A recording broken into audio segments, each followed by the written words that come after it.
अगर आप यूरोप जाना चाहते हैं और अपने शेंगन वीज़े के चांसेस बहुत ज़्यादा हद तक बढ़ाना चाहते हैं तो आप बिल्कुल सही जगह पर पहुंचे हैं। और अगर आप यूरोप नहीं भी जाना चाहते और किसी और गल्फ के कंट्री जाना चाहते हैं जैसे कि ईरान, तब भी ये वीडियो आपके लिए बड़े फ़ायदेमंद होने वाली है। कुछ ही अरसे पहले मेरी एक ब्रिटिश एम्बेसी में जो है वो रिसेप्शन पर एक इन्विटेशन पे मैं गया, जहाँ पर मेरे बहुत सारे डिफरेंट जो डिप्लोमेट्स थे, ख़ास तौर पर यूरोपियन यूनियन से ताल्लुक़ रखने वाले कंट्रीज़ के वहाँ पे बहुत सारे डिप्लोमेट्स आए हुए थे। तो मेरी मुलाकात हुई स्पेसिफिकली फ्रांस के एक डिप्लोमेट से हुई, टॉप लेवल डिप्लोमेट से, और उसके अलावा यूरोपियन यूनियन के कुछ हेड्स थे। तो वहाँ फिर मैंने मौका सही जानते हुए उनसे 3-4 सवाल कर बैठा, जिसके जवाब में उन्होंने मुझे जो है वो बड़ी मालूमात फराहम की। तो मैंने सोचा कि अब आप लोगों को कुछ ऐसी बातें बताऊंगा जो उन्होंने मुझे बताई, जिसके ज़रिए आप अपनी इम्प्रूवमेंट कर सकते हैं अपने जो शेंगन वीज़े के लिए अगर आप अप्लाई कर रहे हैं, या और भी कई एम्बेसीज के वीज़े के लिए अगर आप अप्लाई कर रहे हैं। मेरी कोशिश ये है कि चांसेस इस वीडियो के तवस्सुल से वो बढ़ें। अस्सलाम वालेकुम दोस्ताने अजीज़, आप सब लोग सलामत रहें। मैं हूं अली ताहिर। मेरा पहला सवाल ही यही था उन लोगों से कि पाकिस्तानियों का इस कदर क्यों रिजेक्शन बढ़ रहे हैं, इस साल और ज़्यादा हो गए, हर साल बढ़ते चले आ रहे हैं। और ये सवाल इतना ज़्यादा पसंद आया उनको कि वो मुझे तकरीबन 45 मिनट हमारी गुफ्तगू रही, और उस गुफ्तगू का खुलासा जो है वो मैं अब आपको इस वीडियो में बताऊंगा। खासतौर पे जो यूरोपियन यूनियन के हेड्स थे, उन्होंने मुझे बहुत सारी ऐसी बातें बताई। खासतौर पे पाकिस्तान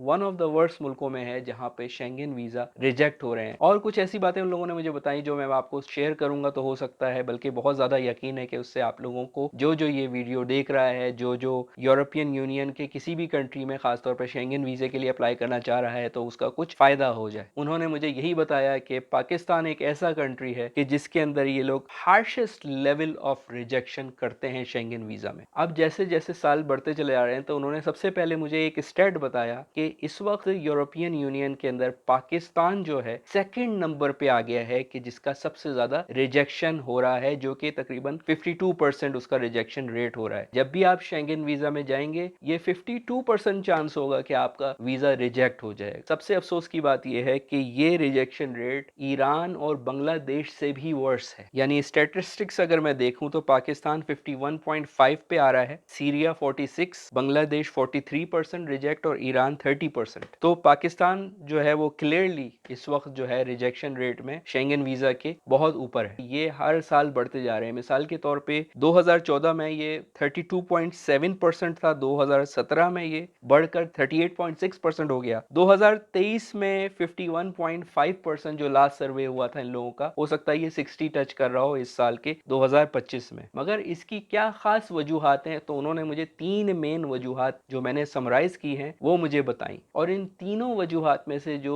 तीसरी वजह है वो सबसे बड़ी है, और जो पहली 2 वजह हैं वो आप खुद कंट्रोल कर सकते हैं, जिसका मैं हल आपको बताऊंगा। मगर तीसरी जो है वो आपके कंट्रोल में नहीं है, मगर उन्होंने ये बताया कि पहली दूसरी अगर आप सही कर लें वजह, तो तीसरी खुद ब खुद आपके चांसेस को रिड्यूस कर देगी रिजेक्शन के। सबसे पहली वजह जो उन्होंने बताई वो आप तमाम लोगों के जहनों में है, जो कि weak ties to your own home country, कि आपकी जो अपनी कंट्री है, जो पाकिस्तान है या कोई भी कंट्री है, तो उसमें आपकी जो गारंटी है कि आप वापस जाएंगे, वो आप साबित नहीं कर पाते उन लोगों को, वो आप सेटिस्फाई नहीं कर पाते उन लोगों को। तो जो मेन फैक्टर हैं जो वो समझना चाहते हैं कि भाई आप अगर टूरिस्ट वीज़ा ले रहे हैं तो आप अपना चक्कर लगा के वापस पाकिस्तान चले जाएंगे, ये सबसे बड़ा फैक्टर इन लोगों के लिए होता है। और ये सारी वजूहात जो बताई, इसमें एक वर्ड ये लोग यूज़ करते हैं जो कि इनका एक पैमाना होता है, स्केल होता है, फार्मूला होता है, उसको कहते हैं NEET, नीट। और नीट का फुल फॉर्म होता है नॉट इन एजुकेशन,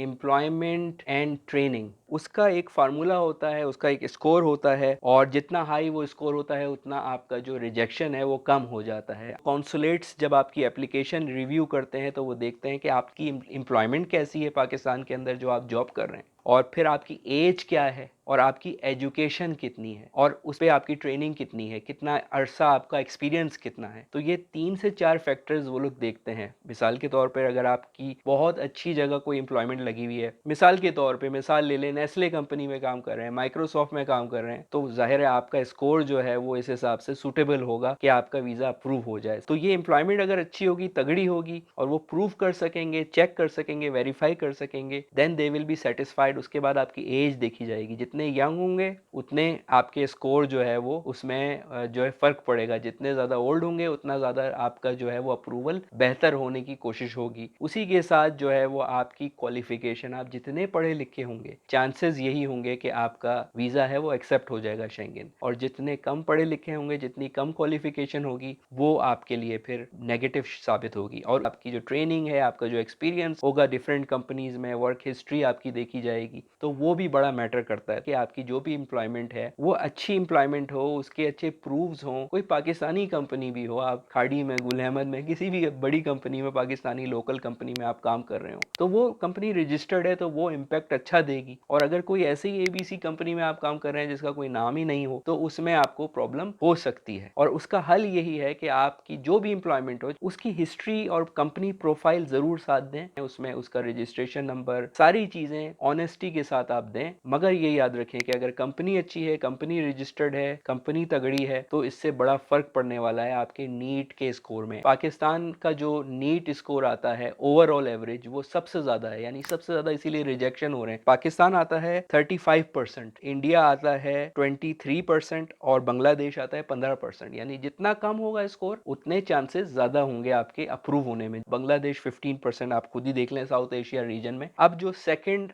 रिजेक्शन, जिसकी वजह से रिजेक्शन होती है, आप उसको इंप्रूव कर सकते हैं, वो फाइनेंशियल प्रूफ है। इनसफिशिएंट फाइनेंशियल प्रूफ सबसे बड़ा रीजन होता है जो कि आप लोग स्टेब्लिश नहीं कर पाते, बता नहीं कर सकते कि जितने हमारे पास पैसे हैं, हमारा जो वीजा है वो अप्रूव हो जाएगा उसकी बिना पर। यानी bank statement, salary slip. Normally क्या होता है कि वो आप लोगों से जो एविडेंस एक्सपेक्ट कर रहे होते हैं वो उनको मिल नहीं पाता। आप जब वहां यूरोप के लिए अप्लाई कर रहे हैं तो आप यूरोप जाएंगे तो क्या अपने आप को फुली सपोर्ट कर पाएंगे? और आपकी सैलरी इतनी है, आपका बैंक बैलेंस इतना है, कितना चाहिए वो तो मैं बता ही देता हूँ, आप लोगों को भी पता होगा। मगर मसला ये होता है उनके लिए इनफ नहीं होता, जितना रिकमेंड है उससे ज्यादा ही चाहिए होता है। मगर बात यहीं पे नहीं खत्म हो जाती, वो उसकी हिस्ट्री भी चेक करते हैं। हिस्ट्री से मुराद ये कि आपका जो बैंक बैलेंस है, कहीं ऐसा तो नहीं आपने 6 महीने में डलवाया हुआ है। फर्ज करें आपका 50 लाख का बैलेंस है, वो आपका अभी 1-2 महीने में हुआ है, पिछले 6 महीने में पहले कम था और एकदम से ज्यादा हो गया। या जितना आप पुराना बैंक स्टेटमेंट की हिस्ट्री देंगे उतना आपके लिए फायदा है कि भाई 1-2 साल पहले कितना था। ये बड़ा मैटर करता है क्योंकि लोग फ्रॉड भी करते हैं इस तरह से। अनफॉर्चुनेटली पाकिस्तान में 75% यही वजह बनती है कि आपके पास informal sector employment, no little to no formal proof of income and employment. फिर वही बात जैसे नीट में मैंने आपसे कहा था, सेटिस्फाई नहीं कर पाते। पे स्लिप्स भी दिखा रहे हैं मगर वो वेरीफाई करेंगे तो वो कंपनी उनके लिए सेटिस्फेक्शन नहीं होगी, वो कहेंगे ये तो 2 नंबर काम हो रहा है। एप्लीकेंट को शो करना होता है 40 से 150 यूरो पर डे शो करने होते हैं प्रूफ के लिए। ये कम से कम बता रहा हूँ, पर डे आपका वहां जो स्टे है, तो जितने दिन के लिए आप अप्लाई कर रहे हैं, जाहिर है आप उससे ज्यादा ही बताएंगे। और प्रॉब्लम एक और भी है, आपकी करेंसी वीक हो रही है। आप जाहिर है पाक रुपी में दिखाते हैं, डॉलर या यूरो में तो नहीं दिखाते हैं। आपका जो है 10 साल पहले डॉलर का रेट क्या था और आज डॉलर का क्या रेट है। जब इकोनॉमी वीक हो रही है तो आपका बैंक बैलेंस भी डेप्रिशिएट हो रहा है, और यूरो तो स्ट्रांग है, डॉलर तो स्ट्रांग है, जबकि आपका बैंक बैलेंस वीक है। पाक रुपी की जो यूएसडी में वैल्यू है या यूरो में वैल्यू है वो भी कम होती रहती है। तो इस बात का भी आपको ख्याल रखना होगा। कन्वर्जन जब भी आप करेंगे हमेशा करंट रेट से और उसके बाद थोड़ा सा एक्स्ट्रा अमाउंट आपका होना चाहिए,